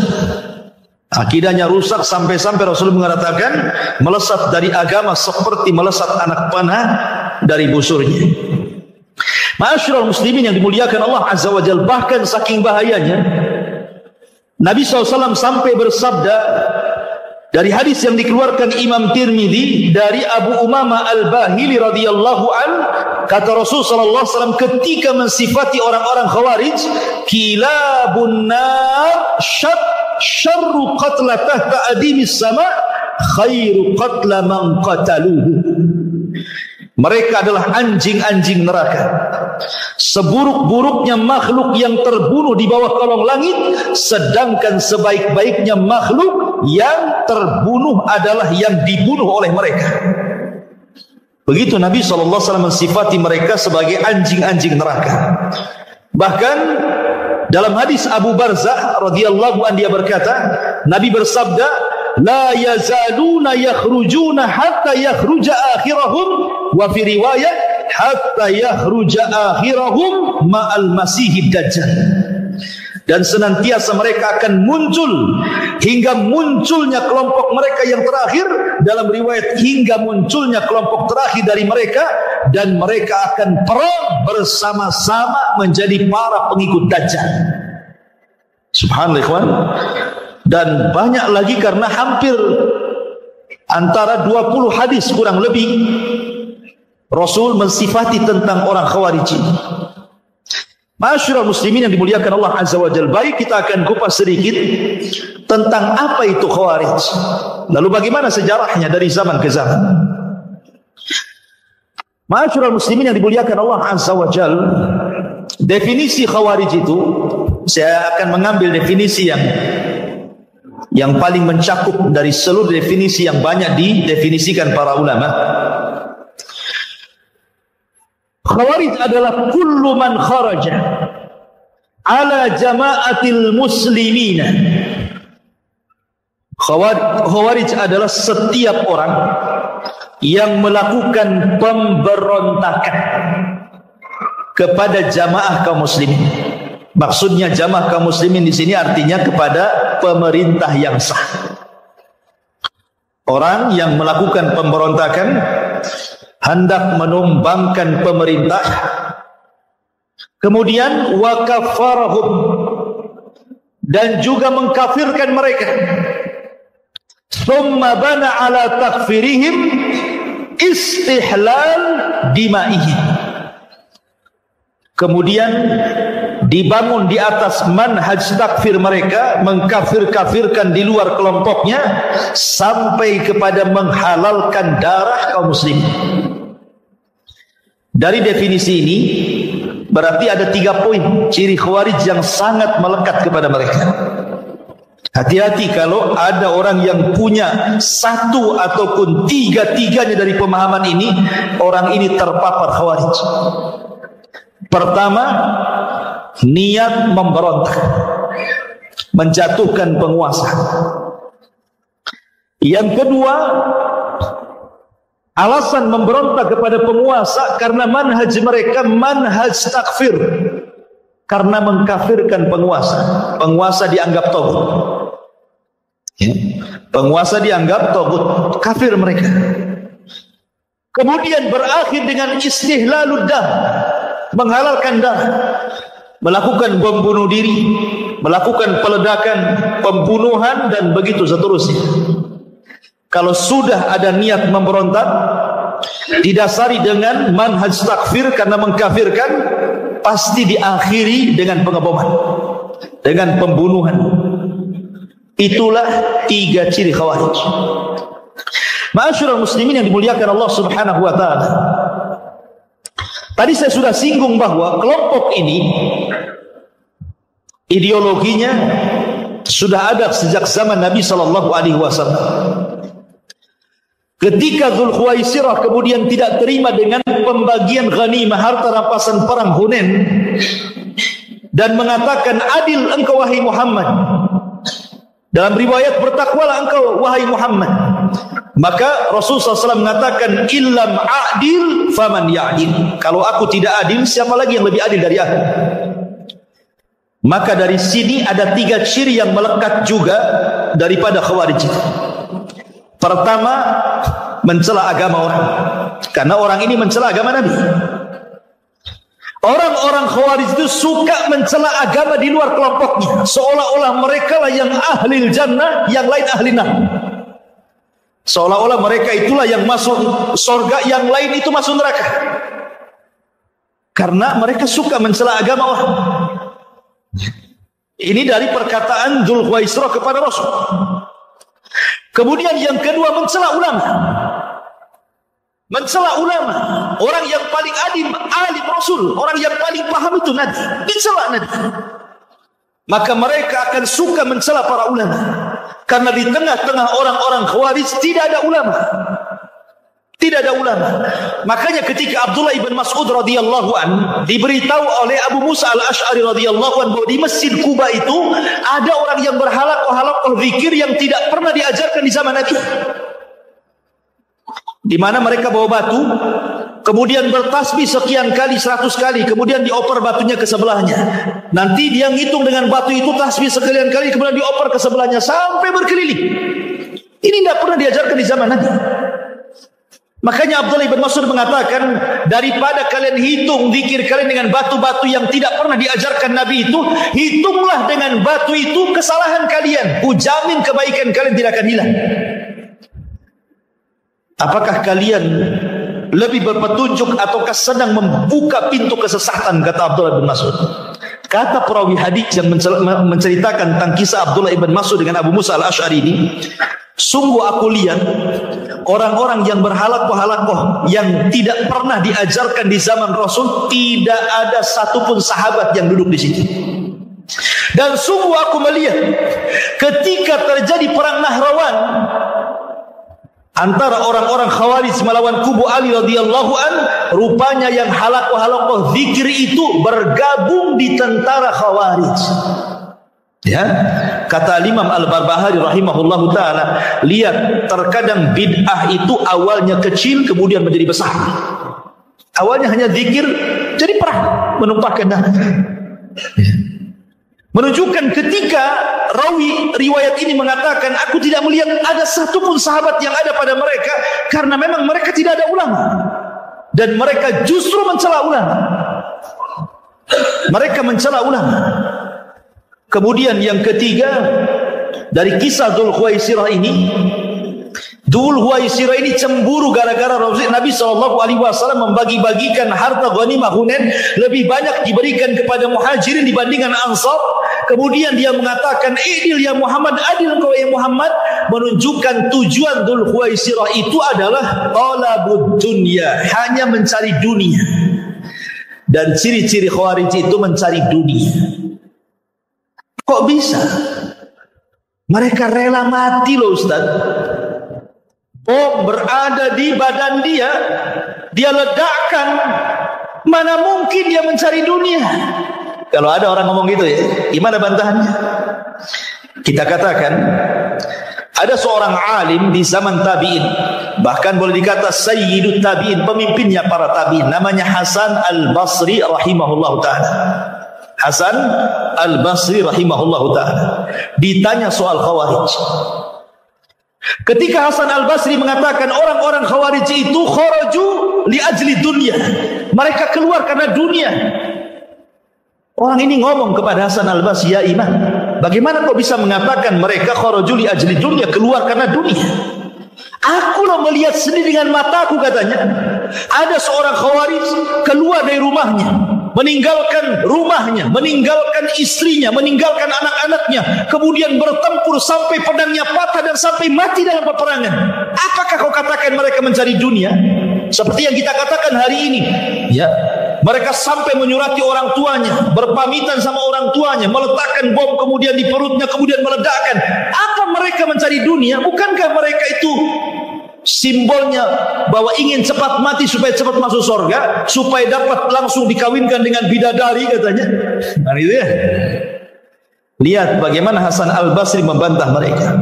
Saya katakan, kata Hasan Al-Basri kepada kalian, amana'akum al-imamu salat, amana'akum al-imamu al-hajjah, amana'akum al-imamu as-siyama, amana'akum al-imamu al-ibadat. Saya tanya kepada kalian, kalian memberontak kepada pemerintah, tidak suka dengan pemerintah, tidak suka dengan jamaah kaum muslimin. Saya tanya kalian, apakah pemerintah melarang kalian sholat? Jawab, tidak. Apakah pemerintah melarang haji? Tidak. Apakah pemerintah melarang kalian puasa? Tidak juga. Apakah pemerintah melarang ibadah-ibadah yang lainnya merupakan syiar-syiar Islam seperti adzan, id dan yang lainnya? Tidak. Kemudian Hasan Al-Basri, artinya sorga di hadapan kalian. Lalu buat apa kalian kemudian mengacau pemerintah? Kalau pemerintah tidak melarang sholat, tidak melarang zakat, tidak melarang puasa, tidak melarang ibadah, bukankah kita hidup untuk ini? Lalu untuk apa kalian memberontak, melakukan pemboman di sana sini? Kalau bukan tujuan dunia, apa maknanya? Kalau tujuan akhirat, akhirat di depan kita. Kita sholat bisa, puasa bisa, id bisa, baca Quran bisa. Apa yang mencegah kalian untuk melakukan pengeboman? Bukankah inilah yang diperintahkan Allah? Dari sini menunjukkan bahwa sifat orang-orang Khawarij itu sedikit-sedikit karena mereka bicara tentang tahkim. Menurut mereka itu bahwa syariat Islam itu hanya berkisar soal urusan hakimiyah, soal urusan pemimpin yang tidak melakukan hukum Allah itu saja. Ya. Mereka menganggap bahwa kalau pemimpin itu tidak menerapkan hukum potong tangan, hukum rajam, hukum cambuk, berarti pemimpin itu tauhid. Orang Khawarij itu kemana-mana kalau bahas itu ngalor ngidul, ujung-ujungnya ke situ. Ujung-ujungnya bicara soal pemimpin yang tidak menegakkan syariat Islam. Maksudnya syariat Islam itu menurut orang-orang Khawarij bukan yang dimaksud kita. Syariat Islam menurut mereka itu maksudnya hanya bicara soal hukum hudud, ya, soal hukum potong tangan, soal rajam, soal cambuk, itu saja yang 3 lembar dalam kitab fikih itu. Sementara syariat Islam itu kan banyak, termasuk keamanan negara itu syariat Islam. Ketika kalian mengacaukan sebuah negara, kalian tidak sedang menjalankan syariat Islam. Salat syariat Islam, puasa syariat Islam, menjaga darah kaum muslimin syariat Islam. Kalian justru membunuh darah kaum muslimin. Syariat Islam itu mencakup semuanya, bukan hanya sebatas hukum hudud. Ya. Ma'asyiral muslimin yang dimuliakan Allah Subhanahu wa taala, maka dari sini kita tahu bahwa sebenarnya mereka itu sedang mencari dunia, bukan mencari akhirat. Ini penegasan daripada siapa? Hasan Al-Basri. Dan kaidah Hasan Al-Basri ini umum kepada semua, bukan hanya orang Khawarij saja. Terkadang umpamanya dalam sebuah yayasan yang bergerak dalam dakwah, ada orang-orang yang kemudian direkrut sama yayasan dakwah, suruh jadi pengurus, jadi lama-lama dia pula memberontak. Mengusir orang lamanya, dia pula yang menguasai di situ. Kalau bukan karena urusan dunia, urusan apa? Dia sudah tinggal di situ, anaknya di situ, dia pun bisa dakwah di situ, dia tenang di situ kan? Tiba-tiba diambil alih. Kalau bukan urusan dunia, urusan apa? Kecuali kalau babnya ini dan nggak beres nih, sesat nih ketua yayasan nih, ini jadi Khawarij ini, lain ceritanya. Ma'asyiral muslimin, ini kaidah semuanya masuk. Ke masalah masjid, ke masalah yayasan, ke masalah semua masuk. Ma'asyiral muslimin yang dimuliakan Allah Azza wa Jalla. Baik, kita masuk ke pembahasan lain. Ma'asyiral muslimin, sedikit kita akan bicara tentang sejarah munculnya Khawarij dalam bentuk jamaah. Kalau di zaman Rasul kan dalam bentuk individu. Ya. Individu namanya Dzul Khuwaisirah. Tapi dalam bentuk kelompok itu terjadi di zaman siapa? Utsman ibn Affan. Di zaman Utsman ibn Affan itu ada seorang laki-laki namanya Abdullah ibn Sabah. Abdullah ibn Sabah al-Himyari al-Yamani as-San'ani, orang Yahudi yang pura-pura masuk Islam di zaman Utsman. Dialah yang kemudian menjadi provokator utama terbentuknya firqah Khawarij dalam bentuk jamaah. Dia karena tidak bisa mempengaruhi orang Hijaz, maksudnya Hijaz itu Mekah dan Madinah, maka dia berangkat ke Mesir, berangkat ke Syam, ke Kufah, ke Basrah, mulai membuat fitnah tentang Utsman ibn Affan, mulai mengkritik tentang Utsman ibn Affan. Lah akhirnya kemudian berhasil dia, sampai akhirnya ribuan anak-anak muda mereka terpengaruh dengan pemahamannya Abdullah ibn Sabah ini. Akhirnya kemudian mereka bergerak tepat di bulan Dzulhijjah. Tepat di bulan Dzulhijjah saat para sahabat yang ada di kota Madinah sedang haji ke Mekah, mereka datang. Utsman ibn Affan radhiyallahu an ketika mendengar ada pergerakan anak-anak muda yang hendak mendemo dirinya, maka kemudian Utsman mengutus 2 sahabat, Muhammad ibn Maslamah dan Jabir ibn Abdullah radhiyallahu an. Coba tanyakan maunya apa orang-orang itu. Maka berangkatlah Muhammad ibn Maslamah dan Jabir ibn Abdullah menghadang mereka. Rupanya kemudian ditemuilah pimpinan mereka. Subhanallah, pimpinan orang-orang Khawarij ini, orang-orang yang hendak memberontak kepada Utsman ibn Affan ini, di lehernya menggantungkan mushaf. Jadi mushafnya itu digantungkan di lehernya. Kemudian Muhammad ibn Maslamah mulai dialog dan mengatakan, ada apa kalian datang jauh-jauh dari Mesir, dari Kufah, dari Basrah, kalian hendak datang kepada Amirul Mukminin Utsman ibn Affan dan hendak kemudian menyerang beliau. Ada apa dengan kalian? Ngapain kalian bawa pasukan sebanyak ini untuk mengepung istana? Ya. Maka kemudian pemimpin mereka mengatakan, inna hadza, sambil memegang mushaf ini, inna hadza amarah an nadriba bihadza kullu man lam yu'min bihadza. Sesungguhnya ini maksudnya Al-Quran telah memerintahkan kami untuk membunuh maksudnya Utsman bin Affan karena dia tidak pernah beriman dengan Al-Quran, katanya. Kurang ajar. Maka Muhammad ibn Maslamah mengatakan, demi Allah, saya dan Utsman, maksudnya Utsman bin Affan radhiyallahu an, pernah berperang karena membela yang kalian gantung di leher Al-Quran di zaman Nabi sallallahu alaihi wasallam. Jadi setelah kemudian Utsman ibn Affan radhiyallahu an mengutus Muhammad ibn Maslamah dan Jabir bin Abdullah dan sudah mengetahui maksud kedatangan rombongan anak-anak muda yang jumlahnya cukup banyak, ribuan. Akhirnya kemudian Utsman mendengar bahwa ada riak-riak isu yang dihembuskan oleh anak-anak muda orang-orang Khawarij ini bahwa Ali radhiyallahu an siap dibaiat untuk dirinya dalam rangka membatalkan baiat kepada Utsman untuk berbaiat kepada Ali. Jadi tujuan mereka datang kepada Utsman untuk mencabut kekuasaan Utsman dan menggantikan Utsman dengan Ali. Itu tujuannya. Tentu tidak mungkin Ali melakukan seperti itu. Ini kan siasat namanya. Karena menumbangkan satu pemimpin harus ada penggantinya. Kan harus ditonjolkan penggantinya, kan siapa? Oh, ini nggak benar nih presidennya, turun. Lah siapa gantinya? Kan harus ada gantinya. Jadi mereka itu hanya membuat isu saja bahwa Ali siap dibaiat. Padahal mereka hendak tidak membaiat Ali karena buktinya nanti ketika Ali jadi khilafah pun mereka berontak juga. Kan gitu ya. Di zaman Ali pun mereka berontak.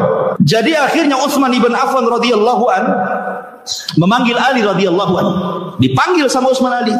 Kemudian dikatakan, ya Ali, apakah benar isu-isu di luar itu? Ali tidak benar.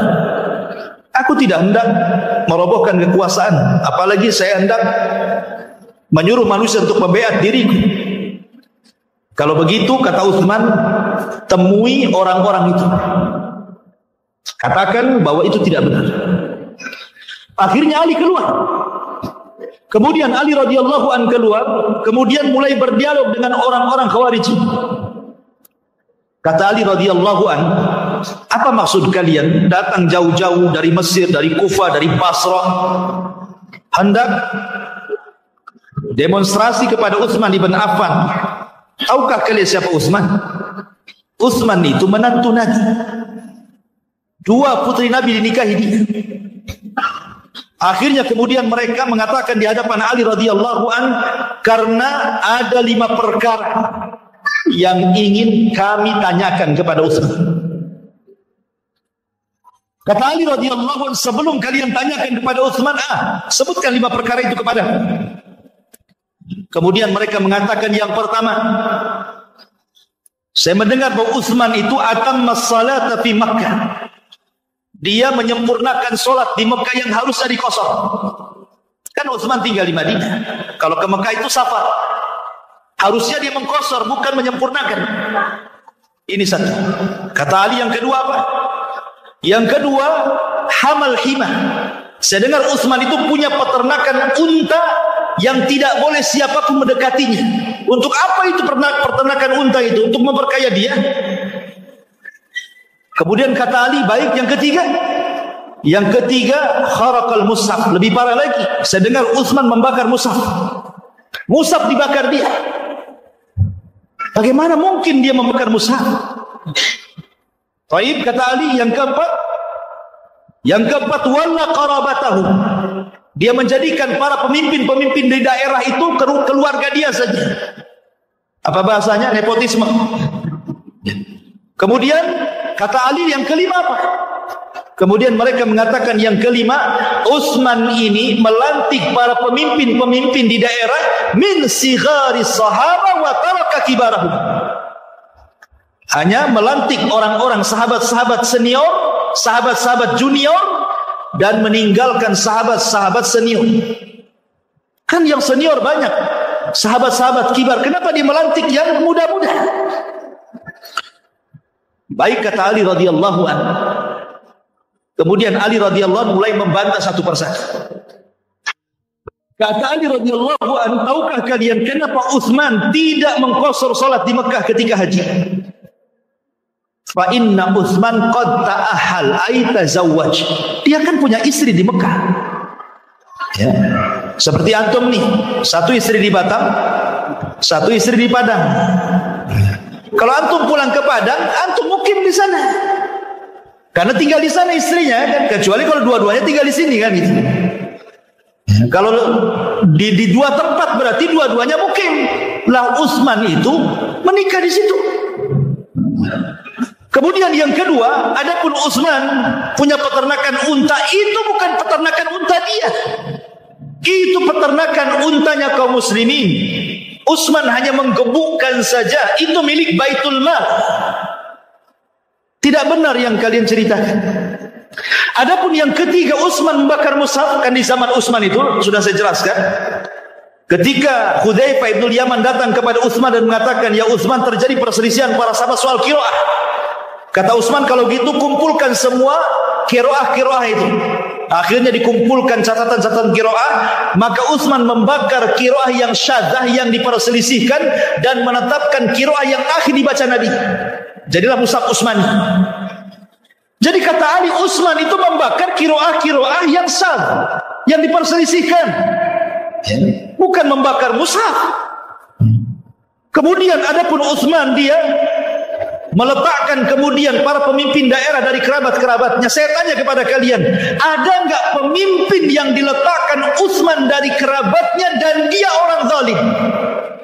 Salahkah Utsman memilih pemimpin dari kerabatnya sementara mereka orang adil? Kan pemimpin yang penting adilnya, bukan masalah kekerabatan. Walaupun bukan kerabat, kalau zalim buat apa kan begitu? Apakah dia kemudian meletakkan pemimpin yang zalim? Kata Ali, kan tidak. Semua pemimpin yang diletakkan Utsman adalah orang-orang adil. Adapun Utsman kemudian dia mengatakan dia hanya memberikan pemimpin-pemimpin yang sigar, pemimpin-pemimpin yang sigar, yang junior, dan meninggalkan pemimpin-pemimpin yang kibar, tidak diletakkan di pemimpin-pemimpin daerah.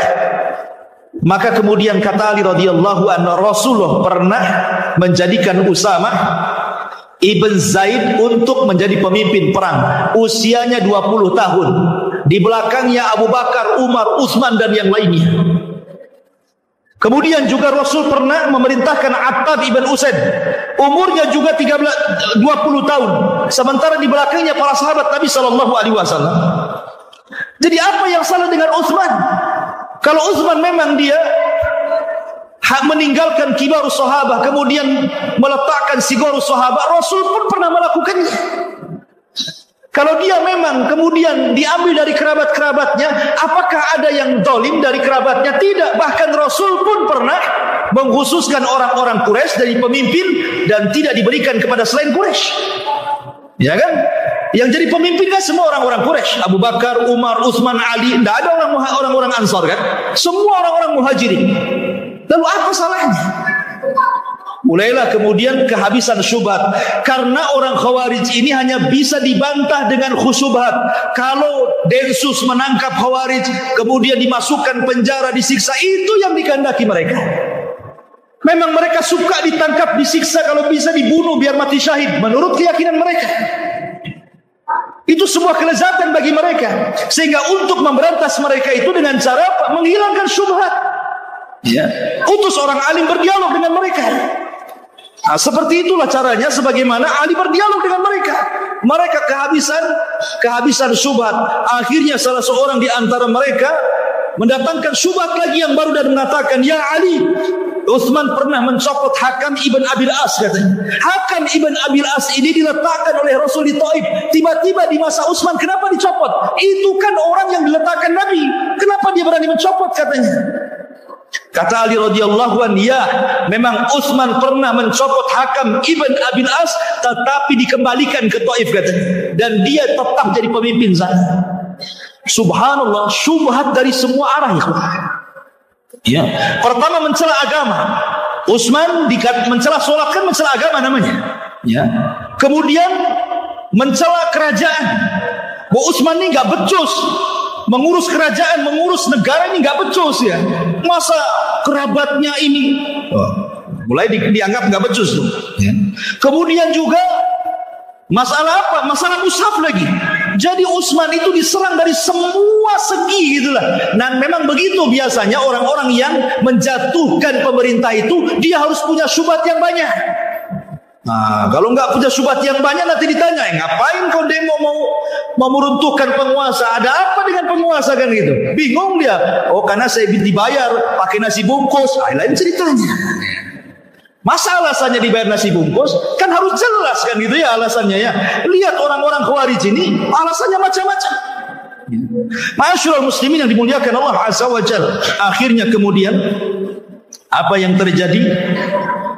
Kemudian mereka pun dihadapkan kepada Utsman. Setelah mereka habis syubhatnya di hadapan Ali, akhirnya mereka dihadapkan kepada Utsman. Ali mengajak mereka, kalau begitu ayo kalian saya pertemukan dengan Utsman. Datang anak-anak muda ini, akhirnya berjumpa dengan Utsman bin Affan. Naik Utsman bin Affan ke atas mimbar. Utsman sudah tua, usianya 84 tahun, bayangkan. Sudah tua. Naik dia ke atas mimbar. Ya. Kemudian kata Utsman ibn Affan radhiyallahu an ingin menjelaskan kepada orang-orang Khawarij itu siapa dia dan kedudukannya di hadapan Nabi. Kata Utsman ibn Affan radhiyallahu, dia mengatakan, "Afikum Ali?" Ada Ali di sini? Kemudian Ali mengatakan, "Ya, saya di sini." "Afikum Talha?" Maksudnya Talha ibn Ubaidillah. Apakah di antara kalian ada Talha? Tiba-tiba mengatakan, "Saya Talha."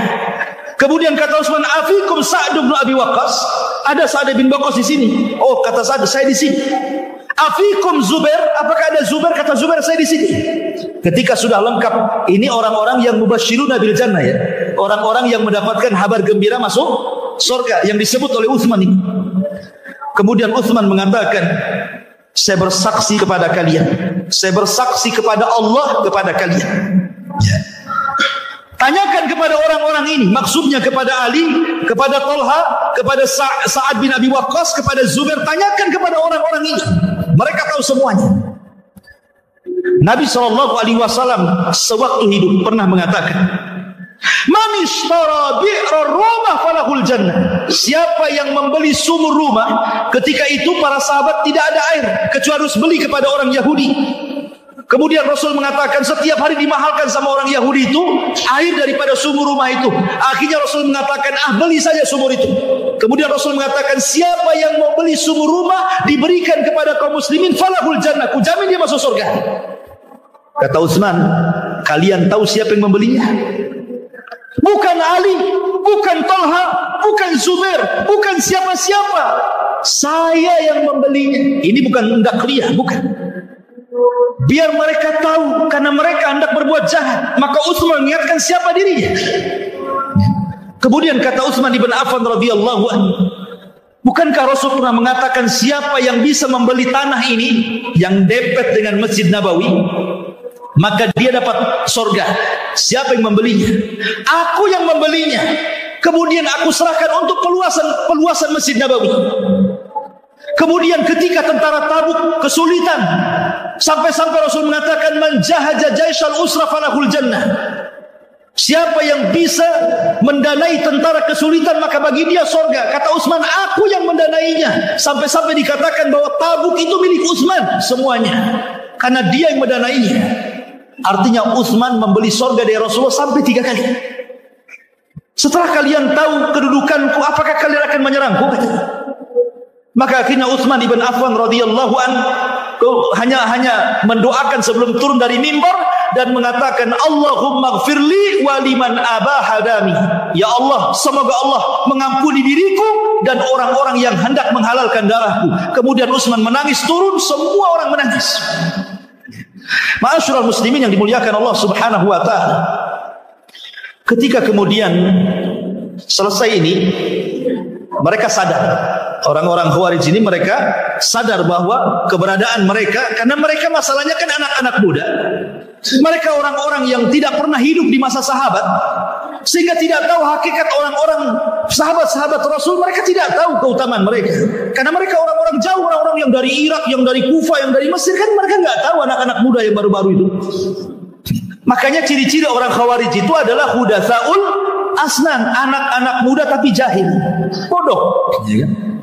Akhirnya kemudian mereka pun pikir, oh betul juga, ya kalau gitulah kami pulang aja lah. Pulang mereka. Subhanallah. Di tengah jalan, rupanya siasat Abdullah ibn Saba ini membuat surat kaleng, dititipkan kepada seorang anak muda. Sengaja anak muda itu lewat di rombongan orang-orang Khawarij yang hendak pulang, mencurigakan, langsung ditangkap. Rupanya dikeluarkan, ada isi suratnya. Kemudian pas dibaca, rupanya isi surat itu adalah isi surat dari Utsman ibn Affan kepada penguasa Mesir. Ya, isi surat itu adalah suratnya Utsman ibn Affan kepada penguasa Mesir. Siapa penguasa Mesir kala itu? Sa'ad ibn Abi Syarh. Sa'ad ibn Abi Syarh. Jadi isi surat itu dari Utsman bin Affan kepada Sa'ad ibn Abi Syarh, gubernur Mesir, sepulangnya para pendemo ini. Kemudian disebutkan nama-namanya. Pertama Abdurrahman ibn Udais, kemudian Urwah ibn Suyai, kemudian Ibnu Umar, Ibnu Amrin bin Budail, kemudian Kinanah ibn Bishr. Ini kan tokoh-tokoh Khawarij. Sepulangnya mereka ini berempat ini tangkap, bunuh, salib. Ketika baca surat ini kan pimpinan-pimpinan mereka nih. Oh marah ini. Mungkin bahasa saya ini, gimana Utsman ini? Ya. Dia bilang, sudah kalian saya doakan, semoga Allah mengampuni siapapun orang yang hendak membunuhku. Saya maafkan, pulang kalian. Tiba-tiba suruh pulang, ngirim surat ke gubernur masing-masing. Ketika kita sampai di daerah kita disuruh dibunuh. Ini kan kurang ajar nih. Kalau gitu balik lagi kita ke Madinah katanya. Balik lagi mereka ke Madinah. Sampai di Madinah, dikiranya sudah selesai. Rupanya dikepungnya istana. Kemudian Ali datang lagi, ada apa dengan kalian? Bukankah sudah selesai semua? Kemudian mereka mengatakan tidak, Utsman sudah menulis surat kepada Sa'ad ibn Abi Syarh untuk membunuh pemimpin-pemimpin kami. Utsman datang mengatakan, wallahi demi Allah aku tidak pernah menulis surat itu. Aku tidak pernah menulis surat itu. Kemudian mereka mengatakan kepada Ali, lihat Ali, orang tua ini sudah berdusta kepada kita. Subhanallah, menuduh Utsman berdusta. Ya. Kemudian salah seorang mereka berteriak lagi, kami juga punya surat yang lain katanya. Bukan surat kepada Sa'ad ibn Abi Syarh, tapi surat yang ditujukan kepada Muawiyah yang ada di Syam, yang isinya dari Utsman bin Affan kepada Muawiyah, datanglah wahai Muawiyah dengan tentara yang banyak, bunuh orang-orang Khawarij yang hendak melepaskan kekuasaanku. Ini suratnya di tangan kami katanya. Coba banyak surat-surat bodong tuh. Hati-hati ini kan ada pelajaran juga. Ini kan surat-surat hoax bahasa kitanya. Tapi begitulah orang-orang Khawarij, mereka akan membuat hoax soal pemerintah. Ya. Mereka akan membuat hoax tuh supaya masyarakat itu marah sama pemerintah kan. Dibuat hoax, pemerintah nggak becus lah, inilah itu macam-macam. Akhirnya kalau di Mesir ditumbangkan dengan Facebook, di Indonesia mungkin bisa dengan YouTube tuh. Buat hoax dengan YouTube, semua pegang YouTube. Wah geram semuanya. Ini pemerintah mau semuanya kan. Begitu memang orang-orang Khawarij. Masyarul muslimin yang dimuliakan Allah Azza wa Jalla. Akhirnya ketika Utsman bersumpah, mereka juga tidak yakin, tidak percaya dengan sumpah, karena memang tujuannya ingin menumbangkan Utsman. Sudah sakit hati mereka.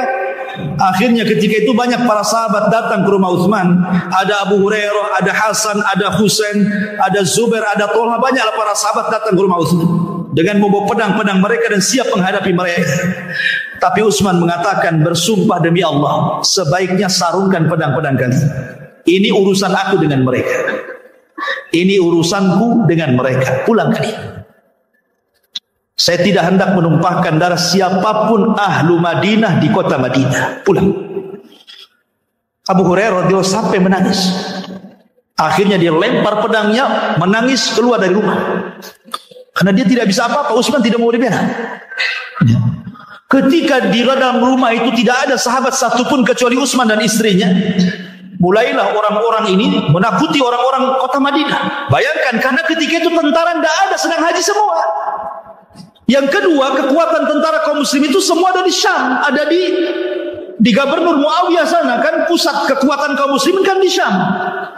Ya, Madinah itu hanya ibu kota saja. Dan ketika itu kan di musim haji, orang sedang haji di Madinah kosong, ada orang. Sementara ini orang-orang Khawarij ini ribuan datang dari daerah-daerah gitu ya, sampai mengancam penduduk Madinah, sampai ketakutan. Siapa yang keluar dari rumahnya tidak aman, siapa yang tetap di rumahnya dia aman. Sampai semua ahli Madinah mengunci semua di rumah-rumah mereka. Rumah Utsman dikepung oleh orang-orang Khawarij. Akhirnya dibakar pintunya, masuklah orang Khawarij ke rumah Utsman ibn Affan radhiyallahu anhu. Ma'asyiral muslim, muliakan Allah Azza wa Jalla, malam hari sebelum besoknya Utsman terbunuh, Utsman ibn Affan radhiyallahu anhu sempat bermimpi dalam mimpinya dia sedang berpuasa. Kemudian dia berjumpa dengan Rasul, Abu Bakar dan Umar dalam mimpinya.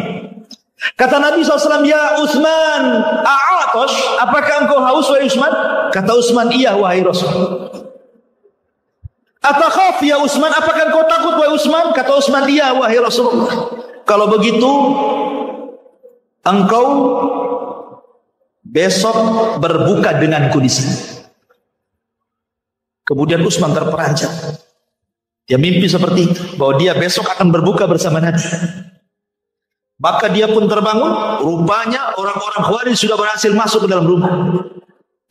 Ketika orang-orang Khawarij sudah masuk ke dalam rumah itu, rupanya ma'asyiral muslimin yang dimuliakan Allah Azza wa Jalla, ada seseorang yang tiba-tiba langsung memukul Utsman ibn Affan radhiyallahu an dengan gagang besi, Kinanah ibn Bishr. Ketika itu Utsman mengatakan, "La haula wala quwata illa billah, wallahi inni tawakkaltu 'ala Allah." Utsman ibn Affan radhiyallahu mengatakan, "Kalian itu sebenarnya hendak apa kemari? Mau kalian itu apa?"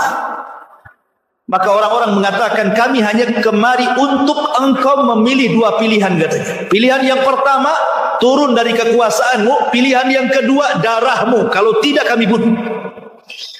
Kata Utsman ibn Affan radhiyallahu anhu, "Itu yang kalian kehendaki?" Tidak. Nabi SAW pernah mengatakan kepadaku, "Ya Utsman, la'allallaha yuqammisuka." Semoga Allah suatu ketika memasangkan qamis, maksudnya pakaian kepadamu. Barang siapa yang datang hendak mencopotnya, jangan kau copot. Artinya kinayah daripada bahwa engkau akan menjadi penguasa. Kalau ada orang yang datang hendak merobohkan kamu, jangan kau mau, gitu maksudnya. Rasul pernah bersabda kepada, kalau ada orang yang hendak mencopot dari kekuasaanku, kata Rasul, jangan mau, aku tidak akan lepaskan kekuasaanku, kata Rasul. Kemudian mereka mengatakan, "Oh kalau gitu kami bunuh engkau," katanya. "Oh kalian mau membunuhku?" Nabi SAW pernah bersabda, "La yahillu damu mri'in muslim illa bi'ihda salafin, as-sayyibu zani, wa nafsu bin nafsi." Kemudian wattariku lidini al-mufariq lil jamaah. Kata Utsman, ingat Rasul bersabda, tidak halal kalian menumpahkan darah siapapun kecuali karena tiga perkara. Satu, karena seorang yang sudah menikah berzina. Dua, karena dia pernah membunuh jiwa. Tiga, karena dia murtad. Demi Allah, ma zanaitu fi jahiliyatin wal Islam. Aku tidak pernah berzina baik di zaman jahiliyah ataupun dalam Islam. Dan aku tidak pernah membunuh jiwa tanpa hak dibenarkan. Dan aku tidak pernah murtad sampai hari ini. Lalu apa hak kalian membunuhku?" Nah, jadi Utsman sempat berdialog di tengah-tengah, hampir meregang nyawa. Tetapi mereka tidak mendengar ucapan Utsman ibn Affan radhiyallahu an. Tetap saja kemudian mereka pun akhirnya membunuh Utsman dengan cara sadis. Utsman dibunuh di bulan Dzulhijjah, bulan hurum, saat manusia sedang haji. Yang kedua, Utsman dibunuh ketika dia sedang berpuasa dan akan berbuka bersama Nabi. Ketiga, Utsman terbunuh sedang membaca Al-Quran, fasayakfikahumullahu wa huwas samiul alim. Subhanallah, ya kan? Utsman mati syahid. Ya. Ma'asyiral muslimin, ketika kemudian kematian Utsman ini tersebar ke banyak para sahabat, ada seorang sahabat ma'asyiral muslimin yang namanya Sa'ad ibn Abi Waqqas. Sa'ad bin Abi Waqqas. Sa'ad bin Abi Waqqas ini, ingat Sa'ad bin Abi Waqqas ini mustajabud doa ya. Salah satu sahabat yang kalau berdoa mudah dikabulkan adalah Sa'ad bin Abi Waqqas. Itu mustajab doanya. Lah kebetulan Sa'ad bin Abi Waqqas itu tidak berada di Madinah ketika terbunuhnya Utsman itu. Dia di luar Madinah. Dia mendengar Utsman dibunuh, marah dia. Akhirnya dia hadapkan wajahnya ke kiblat, kemudian tangannya diangkat ke langit dan mengatakan, "Ya Allah, semoga Engkau melaknat mereka, dan saya meminta kepadamu ya Allah, siapapun yang terlibat dalam pembunuhan Utsman, agar Kau wafatkan mereka di atas pedang. Sebagaimana mereka membunuh dengan pedang, jangan Kau wafatkan mereka kecuali mereka wafat di atas pedang juga." Subhanallah, doanya Sa'ad bin Abi Waqqas itu mustajab. Tidak ada satupun Khawarij yang terlibat dalam pembunuhan Utsman kecuali matinya dibunuh. Sampai ada seorang Khawarij yang terlibat dalam pembunuhan Utsman ini, usianya sudah 40 tahun setelah kejadian itu, sampai hidup di masa Hajjaj ibn Yusuf. Hajjaj, maklum Hajjaj ini kan panglima sadis ya. Hajjaj ini sedang berkhutbah. Kemudian tiba-tiba ada orang tua, sudah tua renta. Tiba-tiba dia mengatakan, "Ya Hajjaj, ya, apakah engkau akan membunuhku? Tidakkah kau lihat aku ini orang yang sudah tua?" Kemudian Hajjaj mengatakan, "Siapa yang ngomong tadi?" Tiba-tiba orang tua itu mengatakan, "Saya." Rupanya dia adalah salah satu pemimpin Khawarij dalam pembunuhan Utsman itu. Maka Hajjaj mengatakan, "Engkau tadi yang mengatakan bahwa engkau sudah tua." Tidak, darah Utsman ada di punggungmu, katanya. Sini kamu. Diambilnya pedang, dipenggal lehernya. "Aku mulai dari engkau," katanya. Hajjaj, subhanallah ikhwatu fiddin. Karena Hajjaj ini kan diperintah oleh Abdul Malik untuk memerintah Syam, dan Syam itu kan orang Irak. Irak itu kan orang yang rakyatnya susah diatur. Makanya diutuslah oleh Abdul Malik ibn Marwan Hajjaj yang sangat bengis itu. Kadang-kadang memang kalau negara usah diatur ya harus pemimpinnya kayak Hajjaj. Diutus Hajjaj gitu. Kemudian Hajjaj ngancam-ngancam orang. Tiba-tiba yang diancam ini sudah tua. "Ya Hajjaj, saya sudah tua, masa kau ngancam orang tua?" Nggak bisa, darah Utsman di punggungmu, katanya. Akhirnya diambil pegang di penggal lehernya. "Abda'u bika, dari engkau kumulai," gitu. Subhanallah.